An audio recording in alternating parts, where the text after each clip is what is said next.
Apapun masalah kita, apapun keadaan kita, Alkitab berkata, Tuhan siapkan jalan keluar. Tuhan mau keadaan kita baik. Tuhan mau keadaan kita ini berkelimpahan. Nah, sekarang pertanyaannya begini. Untuk kita bisa sampai kepada keadaan yang Tuhan mau itu, ada nggak sih yang kira-kira perlu kita lakukan? Atau kita cuma tidur-tidur saja sampai ke sana? Oh. Jadi Tuhan mau keadaan kita baik. Dan ternyata di ayatnya yang pertama, supaya keadaan itu baik, ada yang perlu kita lakukan. Yaitu takut akan Tuhan.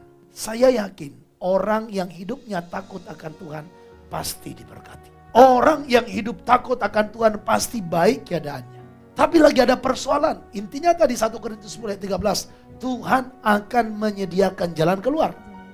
Artinya nggak selamanya begitu. Proses boleh-boleh saja. Ya, untuk mempersiapkan hati kita supaya ketika kita diberkati kita tidak sombong. Karena kan ada banyak orang ketika miskin rendah hati, ketika kaya jadi sombong. Ketika lagi banyak masalah rajin beribadah, ketika masalahnya mulai clear mulai malas beribadah. Dan alasannya, sorry ya lagi ada kesibukan. Waktu ada masalahnya nggak berani ngomong begitu sama Tuhan. Nah, supaya keadaan baik, tadi kan saya katakan temanya membalikkan keadaan.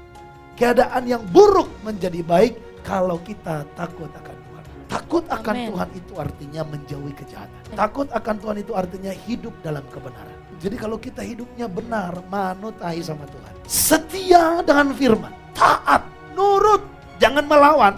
Kalau hidup kita baik-baik di dalam firman, hidupnya gak neko-neko, gak menyimpang ke kanan dan ke kiri, hidup kudus, saya yakin pasti baik keadaannya. Pasti diberkati.